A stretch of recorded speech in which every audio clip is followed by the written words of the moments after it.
와, 부스트 클럭이 지금 3.2기가를 넘어서 순간적으로 3300까지도 가는데 부스트 클럭 정말 높게 나오네.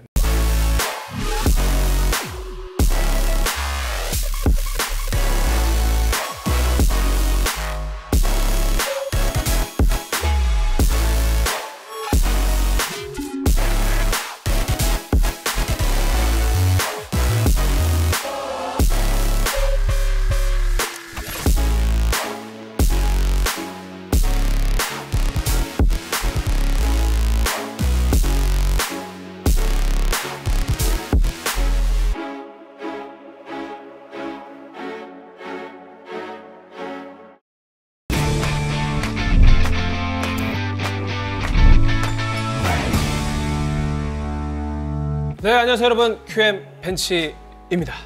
네, 오늘도 신제품 들고 왔습니다. RTX 5070 Ti 엠바오가 해제됐는데요. 제가 오늘 첫 번째로 들고 온 제품은 기가바이트의 RTX 5070 Ti 에어로 제품이 되겠습니다. 네, 에어로 인기가 상당히 많은 모델이죠. 일반적인 어로스 시리즈라든지 게이밍 OC보다는 화이트 감성에 어울리는 굉장히 순백의 깔끔한 그런 외형을 가지고 있는데, 오늘 리뷰를 통해서 5070 Ti의 성능 특성, 그 다음에 에어로 제품의 특징을 알아보도록 하겠습니다. 자, 일단 패키지 볼게요. 네, 패키지를 보면은 이제 화이트 제품이니까 화이트 감성으로 꾸며져 있고요. 개인적으로 굉장히 마음에 듭니다. 가타부타 디자인이 복잡하게 꾸며진 게 아니라 그냥 에어로 텍스트만 이렇게 크게 각인이 되어 있고요. 나머지는 엔비디아 칩셋 라벨이 되어 있습니다.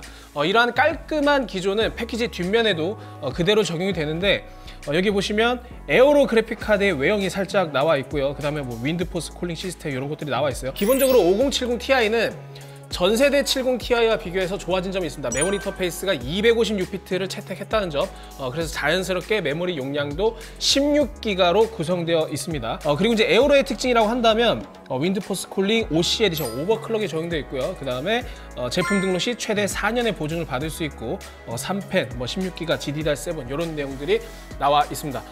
바로 패키지 열어서 확인해 보도록 할게요. 네, 에어로 제품 하면은 이제 요새 화이트 감성이라든지 그런 제품들 관련해서 테마가 많이 나오고 있는데, 그 중에서도 단연 사용자들한테 인기가 많은 그런 모델이 되겠습니다. 자, 안에 내부는 이렇게 생겼고요. 요거는 일단 꺼내보고, 그리고 위쪽에 스티로폼을 걷어내면 네, 이렇게 생겼습니다. 에어로 본품이 있고요. 그 다음에 그래픽카드 홀더, 그 다음에 보조전원 단자 이런 것들이 있는데 하나씩 다 꺼내보도록 할게요. 네, 그래픽카드 지지대 요새 기본이죠. 하드 그래픽카드가 크니까. 자, 이렇게 꺼내보고 액세서리가 뭐가 있는지부터 보겠습니다. 기가바이트 블랙으로 된 요거는 이제 워런티 그런 게 있을 것 같은데, 네, 맞네요. 워런티 카드가 있고요. 그리고 간편 설치 가이드, 이렇게 종이로 이렇게 마련되어 있고, 인스톨레이션 가이드, 요건 아마 그래픽카드 홀더, 네, 홀더를 어떻게 조립하는지 이런 것들도 나와 있습니다. 그래서 그래픽카드 홀더는 이렇게 제품 컨셉에 맞게 화이트로 구성되어 있어서 정말 이제 화이트 본체 꾸미시는 분들한테는 이게 아주 잘 요긴하게 활용이 되겠네요. 그리고 이제 보조전원 단자가 8핀 3개 이렇게 마련되어 있는데, 참고로 5070 Ti의 TGP는 300W가 되겠습니다. 네, 300W고 지금 기가바이트 에어로 제품도 동일하게 300W를 가지고 있고요.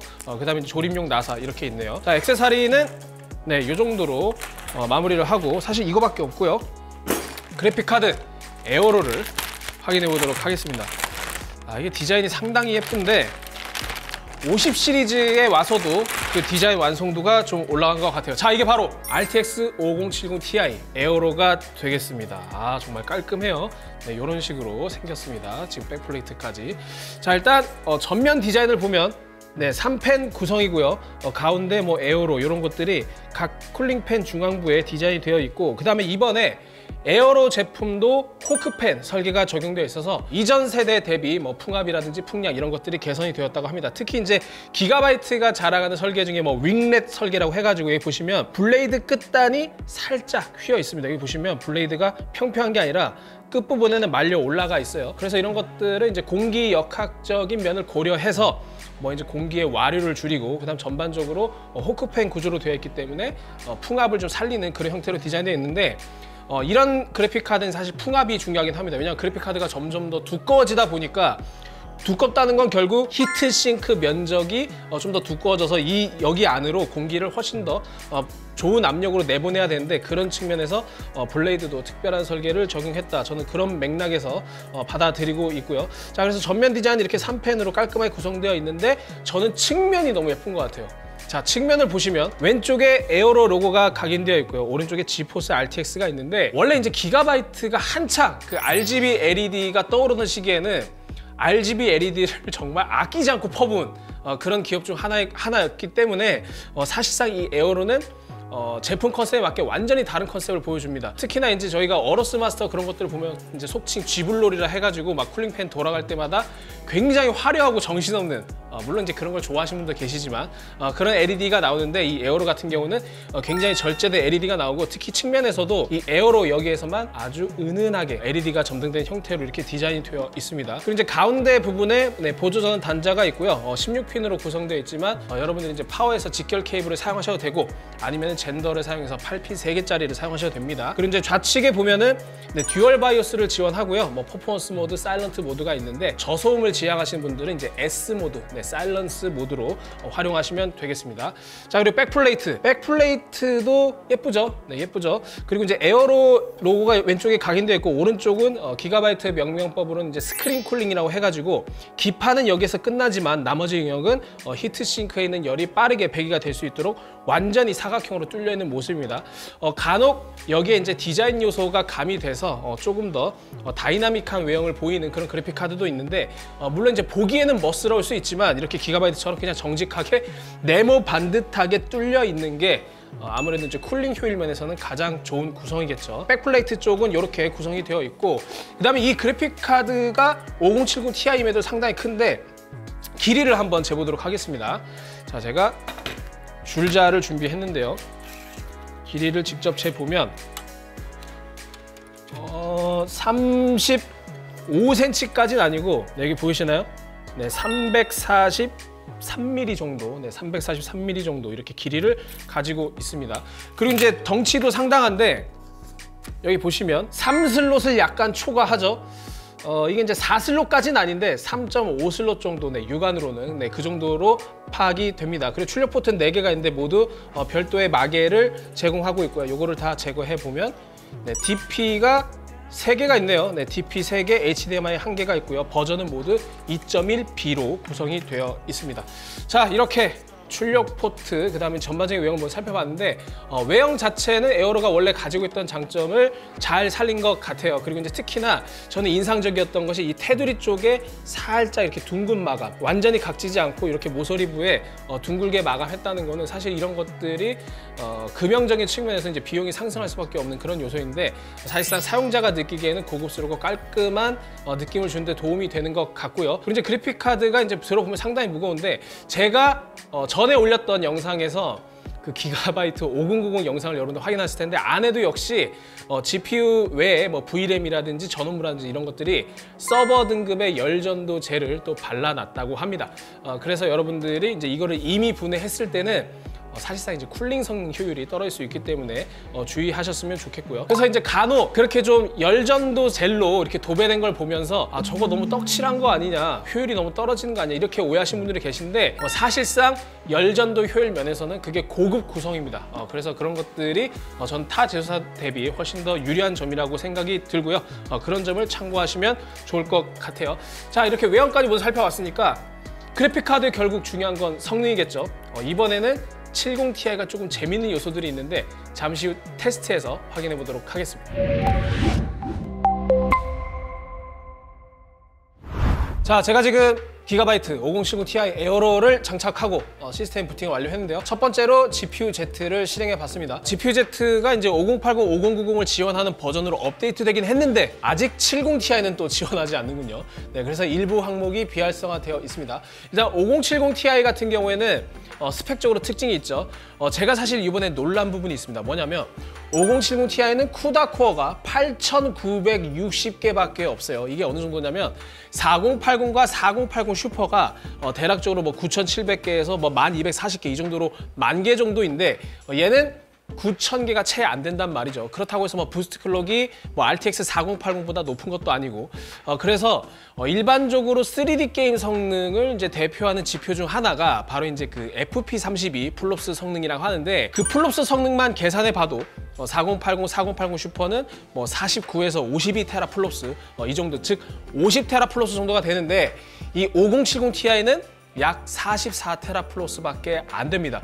그런데 웬걸? 저희가 벤치마크를 통해서 테스트를 해보니까 이 5070 Ti는 그냥 OC 모델이 아닌 거, 그냥 레퍼런스 클럭으로도 4080과 거의 동급. 제가 이제 거의 동급이라고 말씀드린 이유는 사실상 이제 뭐 동급이라고 해도 되는데, 저희가 테스트한 게임 타이틀 기준으로는 약 97에서 99% 정도 성능이 나왔단 말이죠. 이 정도면 뭐 동급이나 마찬가지잖아. 그리고 이제 얘는 뭐 MFG까지 있으니까. 이게 왜 놀라운 거냐면, 이 테라플롭스가 10% 정도 낮음에도 불구하고 이렇게 성능이 개선될 수 있었던 거는 제가 봤을 때 한 2가지 정도 이유가 있는 것 같습니다. 첫 번째로는 일단 아키텍처가 바뀌었죠. 그러니까 기존의 에이다 러브레이스에서 이제 블랙을 아키텍처로 넘어올 때, 기존에는 쿠다 코어가 반으로 분리돼서 하나는 뭐 정수 연산이랑 부동선 소전 연산을 동시에 병행할 수 있는 거, 하나는 부동선 소전 연산만 고정으로 이렇게 할 수 있었는데, 이번에 블랙의 아키텍처는 이제 쿠다 코어가 모두 정수 연산과 부동소전 연산은 이제 병행할 수 있는 형태로 바뀌었고, 그 다음에 이번에 5070 Ti는 GDDR7 메모리를 탑재했고, 또 256비트라서 메모리 대역폭이 지금 896기가, 856기가 기가바이트 퍼 세크가 되는데, 사실상 4080과 4080 슈퍼보다 높은 거거든요. 걔네들이 각각 717과 736으로 제가 기억을 하는데, 그래서 메모리 대역폭과 아키텍처 개선으로 인해서 FP32 성능이 낮아도 동급의 성능을 기록했다. 이렇게 이해하시면 좋을 것 같아요. 그래서 뭐 스펙상으로는 제가 말씀드린 부분이 일부 여기에 포함되어 있고, 그 다음에 이제 기가바이트 같은 경우에는 에어로가 팩토리 오버클럭이 적용되어 있습니다. 원래 레퍼런스가 2452MHz인데 에어로는 2588MHz. 계산해보면 한 플러스 136MHz 정도 되어 있고요. 메모리는 기본이랑 똑같습니다. 자, 그 다음에 저희가 중요한 게 있어요. 이번에 50 시리즈, 특히 이제 5080이 그랬고 5070 Ti도 마찬가지인데, 이전 세대 대비 오버클럭 잠재력이 더 좋습니다. 물론 항상 그런 말들을 해요. 아니 어차피 상위 등급도 오버클럭 하면 되는 거잖아. 왜 얘만 오버를 강조하냐? 맞는 말씀입니다. 저도 항상 그런 관점을 가지고 있고요. 그런데 여기서 좀 더 세부적으로 가져가 봤을 때, 이전 세대 대비 오버클럭 잠재력이 상대적으로 높은 건 맞기 때문에 오버클럭 좋아하시는 분들한테는 조금 더 재미 요소가 될 수 있다. 이렇게 이해하시면 될 것 같아요. 그래서 이 말씀을 드린 이유가, 기가바이트 에어로 같은 경우에는 지금 기본이 300W인데 이거는 레퍼런스랑 동일하죠. 하지만 최대 350W까지 확장이 가능합니다. 이게 왜 중요하냐? 전력 제한 레벨을 전력 제한 레벨이 해제되지 않는 모델도 있습니다. 뭐 하급기라든지 그런 것들은 애초에 100%에서 움직이지 않기 때문에 전력 제한 레벨이 300W에 묶여 있지만, 이 기가바이트 에어로 같은 경우에는 최대 17%, 즉 350W에 달하는 전력 제한 레벨을 해제할 수 있고, 그 다음에 원체 5070 Ti가 오버클럭 잠재력이 괜찮기 때문에 그 둘이 시너지를 이뤄서 오버를 적용하면은 최소한 5%에서 10%까지도 성능 향상을 노려볼 수 있다. 이렇게 이해하시면 좋을 것 같아요. 자, 그래서 이런 걸 직관적으로 확인할 수 있는 방법이 애프터버너를 실행하면 되는데요. 애프터버너를 실행했을 때 이 파워 리밋 있죠. 이 파워 리밋이 지금 100%로 되어 있지만 이것을 최대로 당기면 116까지 조절이 가능합니다. 물론 이제 GPU-Z 바이오스 상에서는 뭐 117%까지로 되어 있지만 애프터버너 기준은 116%. 이걸 숫자로 환산하면은 대략 350W 이렇게 이해하시면 돼요. 자, 그래서 일단 오버클럭을 하기 전에 기본 성능을 알아보기 위해서 타임스파이 익스트림을 통해서 기본적인 성능 테스트를 확인해 보도록 하겠습니다. 일단 타임스파이 익스트림 하면은 이제 다이렉트X 12 4K 성능을 측정하는 3D 마크 툴이 되겠죠. 제가 이제 기본적인 성능을 측정하면서 단순히 이제 기가바이트 에어로의 성능뿐만 아니라 이게 이제 쿨링 성능이 또 잘 돼 있잖아요. 워낙 뭐 기가바이트가 이제 하드웨어적 관점으로는 그런 것들을 잘 말해 놓긴 하는데, 제가 아까 설명드렸던 뭐 열전도 젤 외에도 뭐 GPU 베이스부의 뭐 베이퍼 챔버라든지 뭐 스크린 쿨링 이런 것들을 통해서 온도, 소비 전력, 그 다음에 이제 GPU-Z를 통한 메모리 온도까지 한번 확인해 보도록 할게요. 자, 일단 타임스파이 익스트림은 저희가 이제 레퍼런스 상태에서 테스트를 했을 때 13.5K, 그러니까 13,500점 정도가 나왔거든요. 그래서 이제 기가바이트는 아마 그거보다는 깔짝 높을 것 같는데, 일단 부스트 클럭이 좀 상당히 높아요. 지금 보시면 2800MHz를 넘어가고 있습니다. 네, 2800MHz. 그래서 지포스 그래픽카드 특징인데 이 스펙상 여러분들이 GPU-Z 또는 뭐 상품 데이터베이스에 표기된 부스트 클럭보다 실제로 게임할 때는 조금 더 높은 성능을 보여주고요, 일반적으로. 그래서 기가바이트 같은 경우는 2588이지만 실제로 2.8기가 이상의 부스트 클럭을 확인할 수 있다, 이런 걸 알 수 있었습니다. 그리고 이제 소비 전력은 지금 기본 상태이기 때문에 300W 제한이 걸려서 300W를 넘지는 않고 있지만 200W 후반대를 보여주고 있죠. 그다음에 GPU 온도는 상당히 착하네. 50도대를 보여주고 있습니다. 하지만 제가 이제 늘상 테스트를 하면서 말씀드리지만 타임스파이 익스트림 같은 경우에는 이제 게임 테스트 1보다 게임 테스트 2가 더 높은 부하를 보여주고 있기 때문에 GPU 온도, 소비 전력 이런 것들은 더 높을 거고요, 게임 테스트 2에서. 그리고 부스트 클럭은 조금 더 낮을 수 있습니다. 자, 테스트가 시작이 됐는데요. 말씀드리는 순간에 순간적으로 2800MHz 미만으로도 부스트 클럭이 관측이 되고 있고, 소비 전력도 300W가 살짝 넘고 있네요. 뭐 대략 300W 전후 이렇게 왔다 갔다 하고 있는데, 그래도 이제 기본 전력 레벨에 확실히 충분하지 않은 그런 느낌을 받습니다. 그래서 여러분들이 오버클럭까지 고려한다면 잠재력이 있는, 그러니까 이것처럼 기가바이트처럼 전력 제한 레벨을 풀어줄 수 있는 그런 모델이 유리하겠죠. 자, 그래서 이제 타임스파이 후반부에 접어들고 있는데 확실히 후반부로 가니까 2700대 부스트 클럭도 보이고 있고, GPU 온도도 제가 봤을 때 이 정도면 지속적으로 부하를 가한다면 60도 정도도 찍을 수 있을 것 같습니다. 하지만 여러분들이 이 온도는 상당히 착한 온도라고 판단해도 무방할 것 같아요. 자, 지금 거의 다 테스트가 끝났는데 이 갤럭시 로고가 나오면 끝난 거거든요. 자, 타임스파이 익스트림 테스트가 종료되고 점수가 나올 겁니다. 레퍼런스 점수가 13500점 정도 나온다고 했거든요, 제가. 과연 점수가 13700점. 네, 역시 팩토리 오버클럭으로는 일반적으로 체감 성능 차이를 느끼기 어려워요. 자, 그때 메모리 온도가 몇 가지 올랐냐? 제가 이제 GPU-Z를 통해서 확인해 보니까 지금 60도 정도, 상당히 착한데? 60도 정도 나옵니다. 물론 저희가 이제 부하를 길게 가져간 건 아니지만 3D 마크 짧게 돌렸을 때도 60도 정도가 나왔다는 거는 뭐 부하를 아무리 많이 돌려도 70도까지 가기에는 좀 힘들지 않을까. 그러니까 높이 올라가 봤자 70도 정도, 저는 이렇게 관측이 되고요. 저희가 실제로 GPU 온도랑 메모리 온도를 테스트한 자료를 지금 올려드리고 있는데, GPU 온도, 퍼포먼스와 사일런트 모드 살짝의 차이는 있지만 전반적으로 양호한 GPU 온도를 보여줬고요. 메모리 온도 역시 기가바이트가 이제 비레퍼런스 쿨링 시스템이 잘 적용되어 있다, 이런 거를 말해주고 있습니다. 저는 무엇보다 이 소음 수치에 주목하고 싶은데, 소음 수치의 경우 사일런트 모드로 했을 때 정말 정숙한 소음 수치를 보여주거든요. 그래서 에어로가 애초에 뭐 크리에이터나 전문가 용도로 나왔다고는 하지만 사실 게이머용으로도 얼마든지 쓸 수 있습니다. 그래서 소음을 중시하는 분들한테는 이런 것들이 강점으로 작용할 수 있겠죠. 자, 이제 재밌는 걸 한번 해봅시다. 아까 말씀드렸죠, 5080도 그랬지만 5070 Ti도 오버클럭이 상당히 잘 되는데요. 제가 이제 사전에 테스트를 해보니까 최대로 오프셋 클럭이 450까지도 먹습니다. 네, 450. 그리고 메모리 클럭은 플러스 2000. 그 다음에 소비 전력 레벨은 최대 116%까지 적용 가능해요. 자, 상당히 높게 유지가 되는데 2000MHz의 메모리 클럭은 환산하면 이제 32기가 bps 정도 되고, 코어 클럭은 450.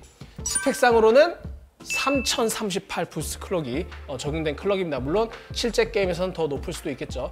이렇게 적용했을 때 타임스파이 익스트림 테스트에서 어떤 모습을 보여주는지 확인해 보도록 할게요. 자, 일반적으로 기존의 40 시리즈도 그랬고 30 시리즈도 그랬지만 추가적인 사용자 오버클럭을 뭐 400 이상 넣는다는 거는 결코 쉽지 않았습니다. 하지만 기가바이트 같은 경우에는 기본적으로 팩토리 오버가 100 이상 되어 있음에도 불구하고 추가로 450까지 먹는 걸로 봐서 저는 그렇게 생각해요. 아까 제가 말씀드린 것처럼 4080과 5070 Ti를 서로 기본 상태에서 레퍼런스끼리 비교했을 때는 5070 Ti가 살짝 떨어졌습니다. 뭐 97에서 99% 성능. 하지만 둘 다 오버를 한다고 가정하면 5070 Ti가 성능이 더 좋을 거다. 저는 그렇게 생각을 하고요.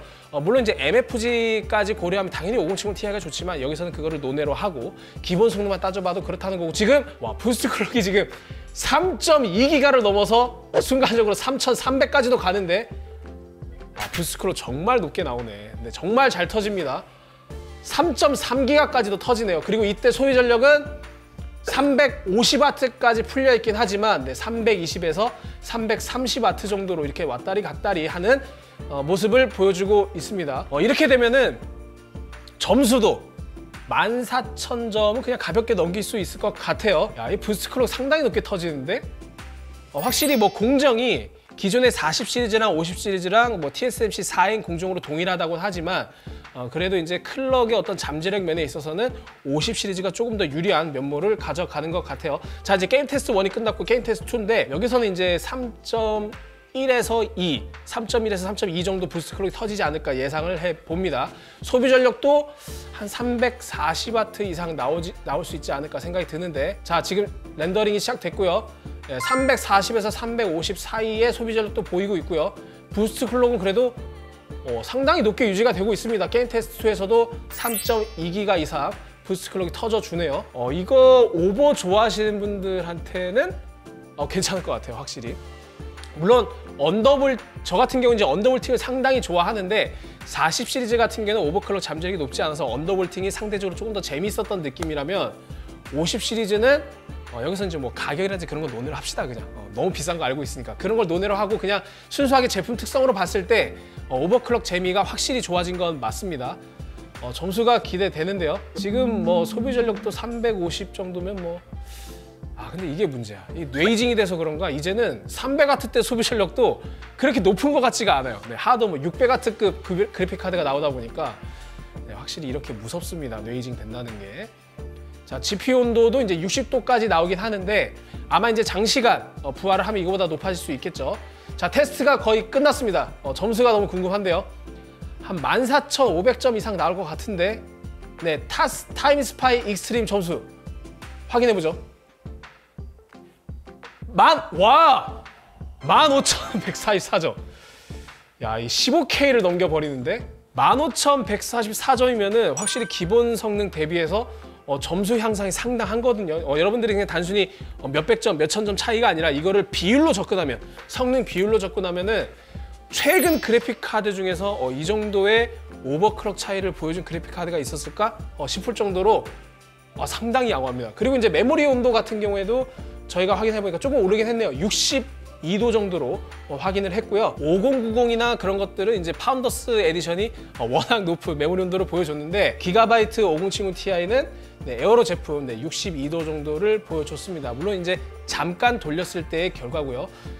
점수가 상당히 놀라워서 저희가 실제로 내부적으로 게임 테스트를 해도 오버클럭 했을 때 성능 향상 확실하니까 만약에 오버클럭까지 염두에 두고 계신 분들은 기가바이트 에어로 참고하시면 좋을 것 같아요. 그리고 참고로 제가 아까 말씀드린 것처럼 이 전력 제한 레벨이 100으로 막혀 있으면 오버클럭에 의한 효과가 상대적으로 약할 수 있거든요. 저희가 이제 K사전 리뷰할 때 항상 전력 제한 레벨이 풀려 있다면 몇 가지 올라갈 수 있는지 그런 것들을 표기하고 있으니까 그 점도 참고하시면 좋을 것 같습니다. 자, 지금까지 기가바이트 5070 Ti 에어로 모델을 살펴봤는데요. 에어로 여러 가지 이제 평가 요소가 있겠지만 외형 디자인은 저는 좋은 점수를 주고 싶습니다. 솔직히 아쉬웠던 점이라고는 거의 없었어요. 워낙 제품이 깔끔하게 잘 나왔고 측면 디자인이라든지 적절한 LED 이런 거 너무너무 좋았고요. 특히 이제 메탈 백플레이트에서 그래도 이제 디자이너나 크리에이터를 위한 모델 라인업이라 그래서 그런지 깔끔하면서도 좀 세련미가 있는 그런 디자인으로 저는 인상을 받았습니다. 그리고 이제 우리가 생각하는 뭔가 고급기 정말 비싼 제품들 어로스 마스터라든지 그런 제품들도 있지만 이 에어로 같은 경우에는 상대적으로 그런 이미지가 없잖아요. 그런데 5070 Ti 칩셋 자체가 오버클럭 잠재력이 좀 있다 보니까 전력 제한 레벨도 16%까지 활성화할 수 있고 그랬을 때 소비 전력 350W, 실제 게임 성능, 3D 마크 성능 이런 것들이 거의 10% 가까이 성능 향상이 됐습니다. 물론 이제 오버클럭 제가 이제 언급을 드릴 때는 항상 그런 논리에 부딪힐 수 있어요. 야, 오버클럭이 어차피 뽑기인데 이 제품 하나만 그런 거 아니냐? 그 말씀도 맞지만 샘플을 한두 개 테스트하다 보면은 전반적인 이 칩셋의 특징을 알 수가 있는데 제가 봤을 때 이번에 RTX 50 시리즈는 확실히 이전 세대보다는 오버클럭 잠재력이 높고요. 그렇게 됐을 때 이 에어로 같은 경우에는 GPU 온도라든지 메모리 온도, 그다음에 전반적인 어떤 쿨링 솔루션의 퀄리티 이런 걸로 놓고 봤을 때 상당히 안정적인 모습을 보여줬기 때문에 저는 오버클럭해서 사용한 건 나쁘지 않다고 생각을 해요. 다만 여러분들한테 맹목적으로 추천드리진 않겠습니다. 그래픽카드 오버클럭은 특히 심리적으로 리스크가 크다라고 생각하시는 분들이 많아서 제가 그걸 강력하게 추천드리기 어렵지만 저는 항상 그래픽카드 오버클럭해서 잘 썼기 때문에 관심 있는 분들한테는 얼마든지 추천드리고 싶은 그런 마음도 있네요. 자, 이상으로 기가바이트 5070 Ti를 살펴봤고요. 이 5070 Ti 에어로 같은 경우에는 단순히 외형뿐만 아니라 실질적인 성능도 상당히 좋게 나왔다. 이 부분 강조드리고 싶습니다. 네, 이상 QM 벤치였고요. 다음에 또 재밌는 콘텐츠로 찾아오도록 하겠습니다. 여러분 안녕.